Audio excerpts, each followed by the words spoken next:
O que nós estamos tentando fazer aqui com muito sacrifício e com muita dificuldade é defender os pouquíssimos direitos que temos em uma sociedade que nos pisa todos os dias, constantemente. É lembrar que nós existimos, que nossas vidas importam e que os nossos direitos são inegociáveis. Não nos vencerão pelo cansaço, não nos intimidarão. Nós não recuaremos nem um pé da luta. Disseram, respeite não sei o que, respeite não sei o que lá. E eu digo, respeite a luta histórica do movimento LGBTQIA+.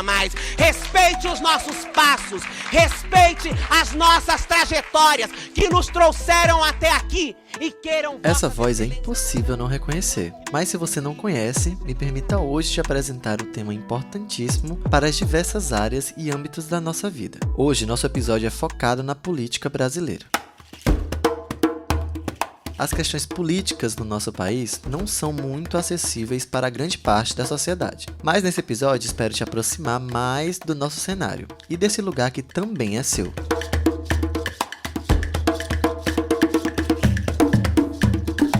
Sejam muito bem-vindos a mais um episódio do Entre Raízes.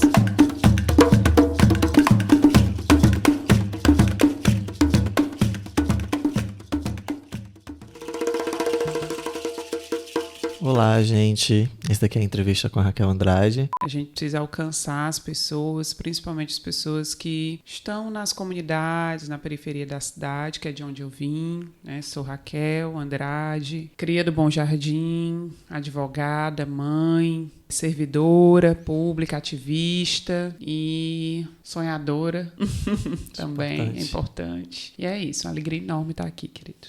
Inclusive, recentemente eu tive numa palestra no TSE, falando sobre isso, né? Sobre violência política nos meios digitais, violência política de gênero e de raça. Por que as pessoas se sentiam tão à vontade para atacar pessoas que estão na política, sobretudo partidária, que são negras, que são mulheres, que são LGBTQIA+. E o que fazer para evitar isso, né? E a primeira coisa que a gente sugeriu nessa palestra foi o letramento. Quando eu falo letramento, eu me refiro ao fato de que a geração de vocês precisa saber o que é machismo, o que é racismo, o que é LGBTfobia, o que é capacitismo, o que é etarismo, por que isso não é aceito em sociedade, o que é sociedade, por que a gente precisa de uma sociedade diversa, heterogênea, que isso enriquece o nosso país, a nossa comunidade, e não o contrário. O que são direitos humanos, o que são direitos humanos, quais são as políticas públicas em direitos humanos que me atingem diariamente, eu nem sei, né? Sim. Que estou sendo beneficiado.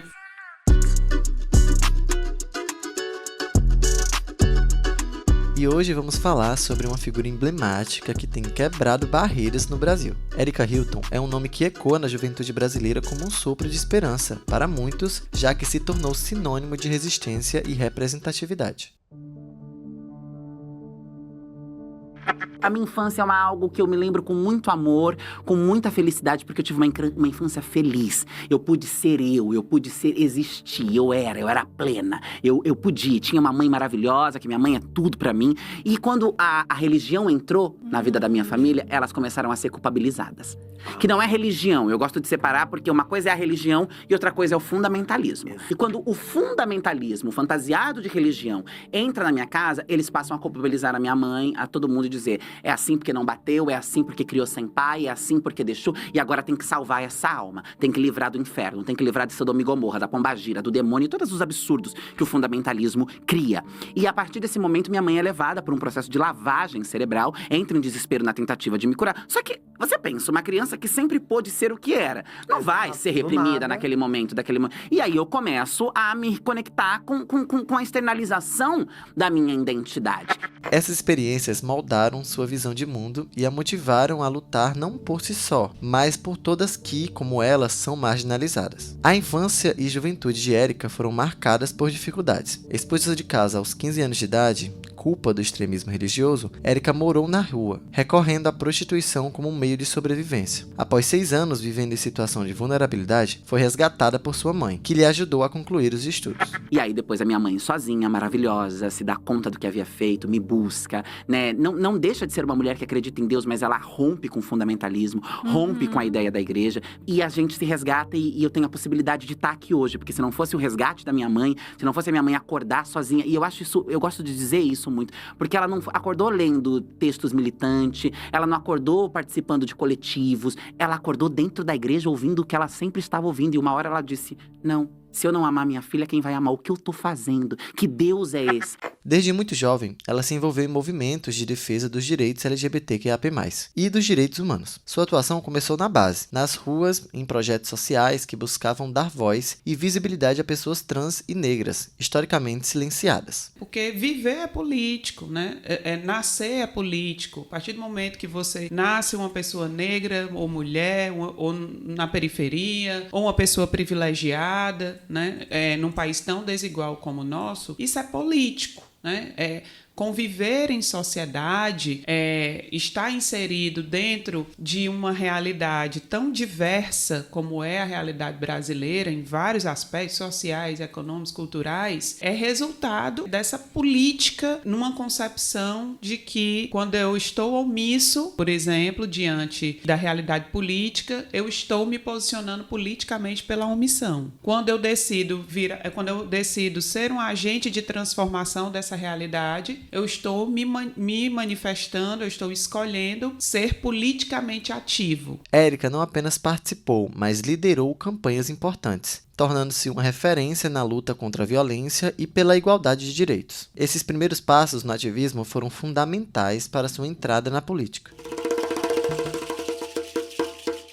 Em 2022, Érica Hilton fez história ao ser eleita deputada federal por São Paulo. Agora chegou a hora de nacionalizarmos as nossas lutas e as nossas pautas e levarmos ao Congresso Nacional a primeira travesti eleita pelo Brasil. Sua campanha foi marcada por desafios enormes, desde a falta de recursos até as constantes ameaças e ataques. Mas a força de sua mensagem e a mobilização de milhares de eleitores que se identificavam com sua luta foram determinantes. Durante seu mandato, Érica tem se destacado por defender pautas essenciais para a comunidade negra e LGBTQIA+, propondo projetos de lei que buscam combater a violência, garantindo direitos e promover a igualdade racial e de gênero. Não se pode dizer que aos 12, 13 anos se é uma criança trans, mas no ato do nascimento, mesmo antes de aprender a falar a primeira palavra, já se pode atestar que é uma criança cisgênera. Então, na verdade, o que está colocado aqui é que a transexualidade é uma loucura, é um delírio, é uma fantasia das nossas cabeças, inclusive com falas extremamente criminosas, como a do deputado que antecedeu. É de uma irresponsabilidade tão grande associar tortura e lobotomia a processo de transição que me faltam até palavras para continuar descrevendo o que ocorre aqui. Sua presença no Congresso é um marco, não só por sua representatividade, mas também pela seriedade com que trata os temas mais urgentes no nosso país. Já existe uma legislação que discute sobre esse tema e garante com que mulheres, meninas, pessoas que gestam possam ter direito ao acesso à saúde, possam não ser obrigadas a vir a óbito ou a levar adiante algo que é fruto de uma violência, de um trauma, de uma série de coisas que já não deveriam sequer estar acontecendo. Esse é um debate do parlamento, o parlamento está fazendo agora, está fazendo olhando para a saúde, está fazendo olhando para os direitos humanos, está fazendo olhando para os direitos das mulheres, meninas e pessoas que gestam nesse país, que merecem ser respeitadas, que merecem ter direito, sim, pessoas que gestam, deputado, pessoas que gestam,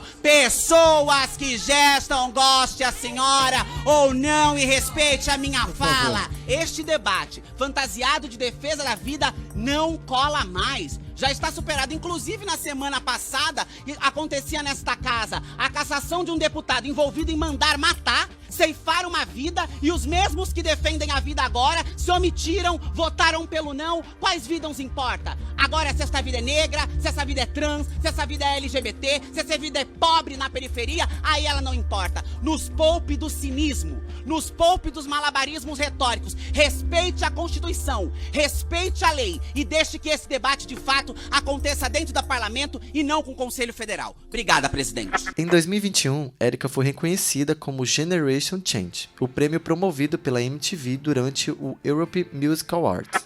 Oi MTV, eu sou Erika Hilton, tenho 28 anos, meus pronomes são ela, dela e eu sou do Brasil. Também foi eleita uma das 100 mulheres mais inspiradoras e influentes do mundo em 2022 pela BBC. O impacto de Erika Hilton vai muito além das fronteiras da política. Sua trajetória serve de inspiração para jovens negras, trans e LGBTQIA+, que, ao verem Erika ocupar um espaço tão importante, sentem-se encorajadas a também lutar por seus direitos. Erika está abrindo caminhos e criando um legado que vai durar por gerações. Ela é uma prova viva de que, mesmo em uma sociedade profundamente desigual, é possível transformar a dor em força e construir um futuro mais justo para todos. O trabalho de Erika é uma lembrança constante de que a luta por justiça e igualdade é longa, mas absolutamente necessária.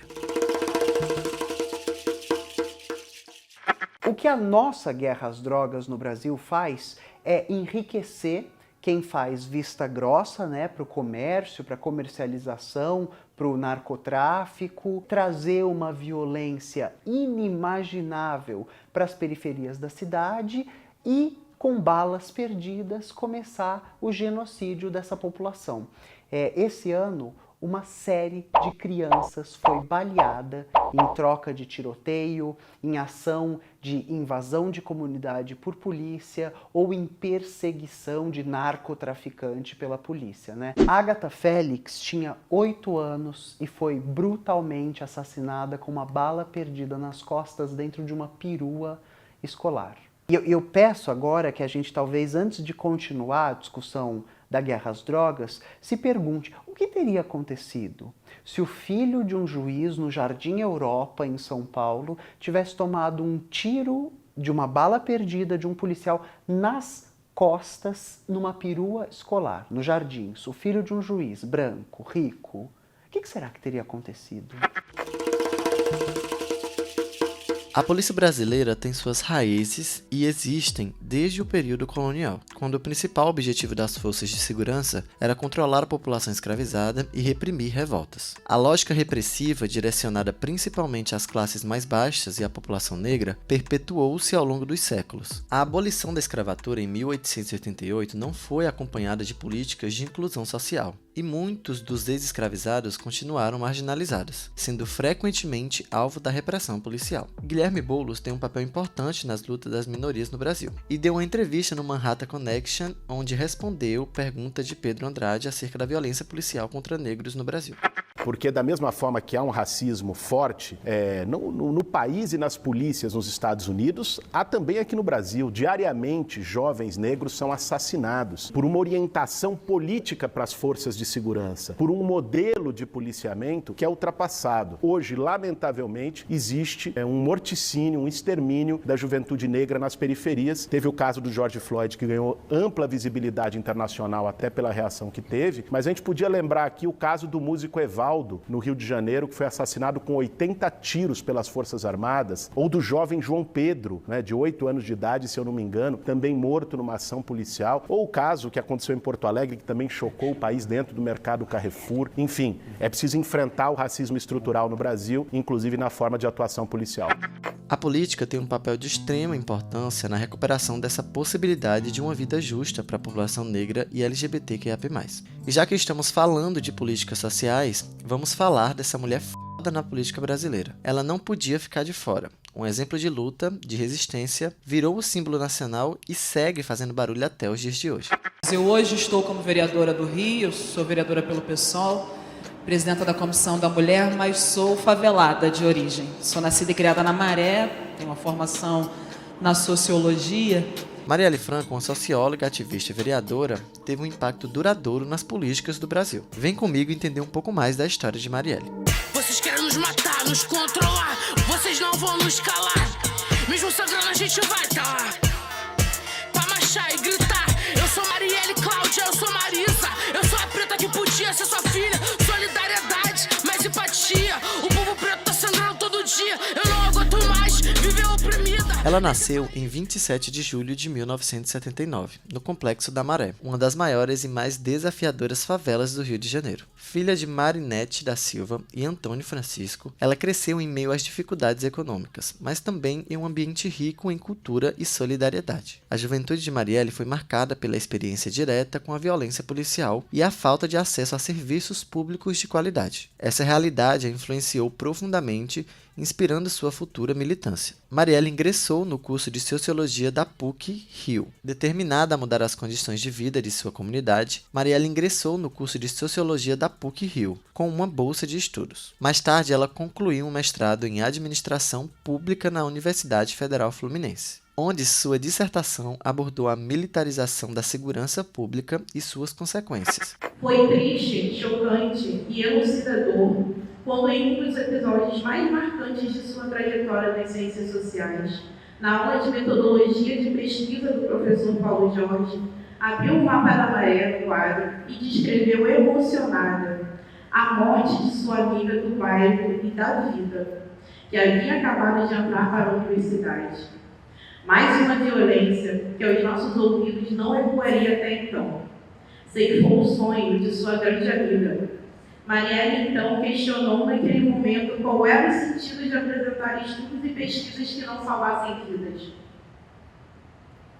Desenhou bem a relação de um trauma pessoal com suas escolhas de vida, que não seriam exclusivamente da vida dela, mas sim das de todas nós, fluminenses, cariocas, da favela e do asfalto. Antes de se tornar vereadora, Marielle já estava profundamente envolvida no ativismo social. Ela começou sua carreira como assessora parlamentar do deputado estadual Marcelo Freixo, coordenando a Comissão de Defesa dos Direitos Humanos e Cidadania, da Assembleia Legislativa do Rio de Janeiro. Em 2016, Marielle decidiu concorrer ao cargo de vereadora pelo PSOL. Com o slogan "Eu sou porque nós somos", inspirado no conceito Ubuntu, ela se destacou em uma campanha que dialogou diretamente com as necessidades e esperanças das comunidades marginalizadas. Presente hoje sempre Marielle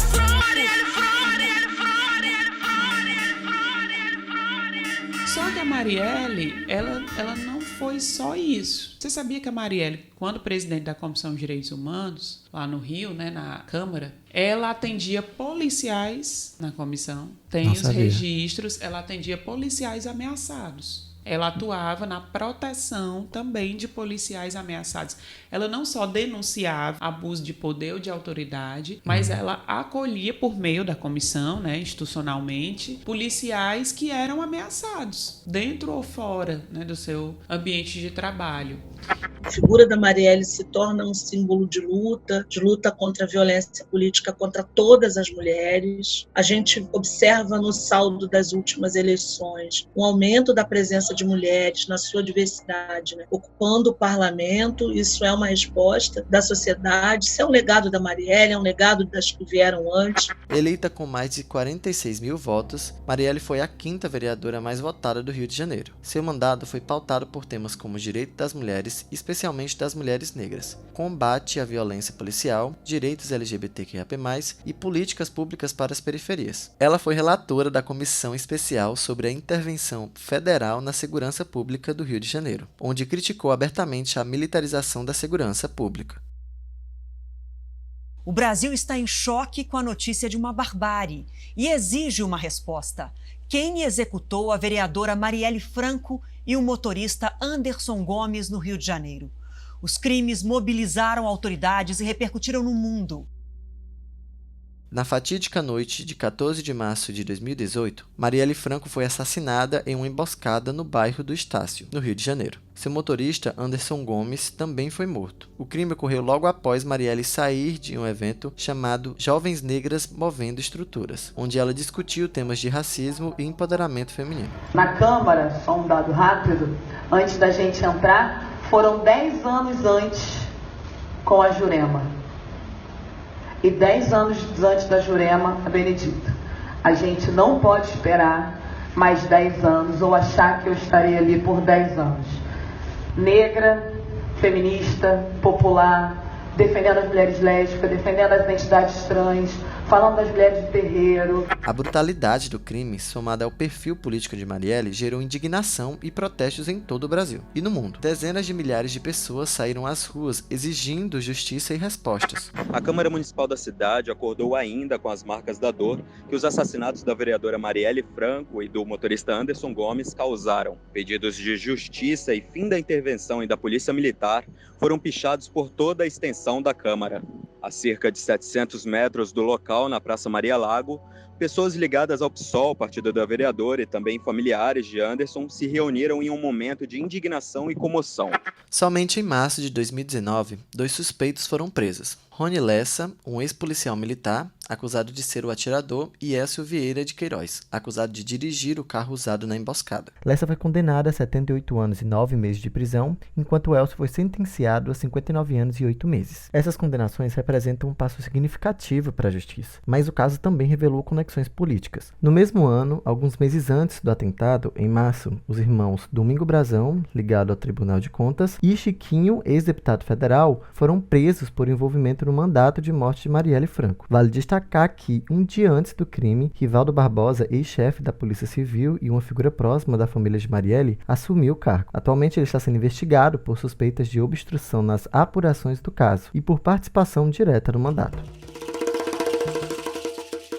Entender a história da Marielle é ressignificar o que a gente entende por direitos humanos. Eu acho que esse é o ponto. Quando a gente escuta, a Marielle morreu porque defendia bandido da favela. Isso é criminalizar a Marielle, a história, a luta dela, mas sobretudo criminalizar a agenda de direitos humanos. Essa ideia de que direitos humanos defende bandido e é contra a polícia, por exemplo, e não é assim. E nós não estamos falando, tipo assim, das ideias dela. Ela foi assassinada, ela foi sabe? executada, eliminada. Eu não concebo como é que isso chocou tanto o povo brasileiro, porque até hoje o povo brasileiro se dói com a Marielle, com o que aconteceu, lembra, se indigna, e a gente, ao mesmo tempo, se conecta, se identifica com pessoas que foram não só contra a prisão dos assassinos, dos mandantes, mas que debocham do crime, demais. Que são cruéis, que debocham, que fazem piada. Como é que nós, depois de tudo que aconteceu, como é que a gente pode escolher ser representados por uma pessoa dessa? A gente não pode. E se a gente encontrar alguém, conversar com alguém que se coloque nesse lugar, a gente tem que convencer com bons argumentos e se dizer, você sabia que essa pessoa que você quer votar foi contra a prisão dos assassinos de Marielle? Porque as pessoas às vezes não sabem, né? É uma informação muito específica. E nós, na periferia, mulheres, jovens, negros, nós temos a obrigação, em memória, em honra, a tudo que a Marielle fez, de levar essa informação. Brasil, meu negro, deixa eu te contar a história que a história não conta. Do avesso do mesmo lugar, na luta é que a gente se encontra. Brasil, meu Deus, a mangueira chegou, com versos que o livro apagou. Desde 1500 tem mais invasão do que descobrimento. Apesar de sua vida ter sido tragicamente interrompida, o legado de Marielle é profundo e duradouro. Sua morte catalisou um movimento global por justiça, igualdade e direitos humanos. Seu nome se tornou símbolo de resistência contra o racismo, o machismo e a violência estatal. Marielle foi homenageada em diversos países, com ruas, praças e eventos sendo nomeados em sua honra. No Brasil, sua imagem e suas palavras continuam a inspirar novos líderes e movimentos sociais. Vários projetos de lei foram propostos em seu nome. Sua luta pela visibilidade das mulheres negras na política gerou um aumento significativo na candidatura de mulheres negras e LGBTQIAP+, nas eleições subsequentes. A irmã de Marielle, Aniele Franco, se tornou uma figura importante na luta por justiça e na preservação da memória de Marielle, criando o Instituto Marielle Franco, que promove a continuidade de suas causas e a formação de novas lideranças. Ela nos lembra da importância de lutar por justiça, igualdade e dignidade e de nunca nos calarmos diante da opressão. A memória de Marielle vive em cada ato de resistência, em cada voz que se levanta por um mundo mais justo. Que possamos continuar a sua luta, inspirados por sua coragem e determinação.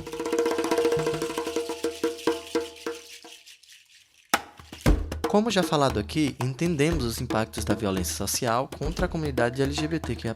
Essas questões têm números alarmantes e não tem como falar de políticas sem entender como as políticas públicas são importantes nesse processo de assegurar direitos e bem-estar da nossa população. Temos que lutar por uma sociedade mais justa para as pessoas nas periferias do nosso país e em minorias que também vivem nesses lugares. Esse episódio conta a história de pessoas que lutam e viraram um símbolo na história da reestruturação desse país. E entender suas histórias também é entender nossa situação como minoria. Existem diversos mecanismos que nos tiram da possibilidade de perceber a injustiça dessa situação no nosso país. Como isso vai ser abordado no próximo episódio, fica aí que já te conto como as mídias têm esse papel. Muito obrigado por esse episódio e até a próxima. Tchau!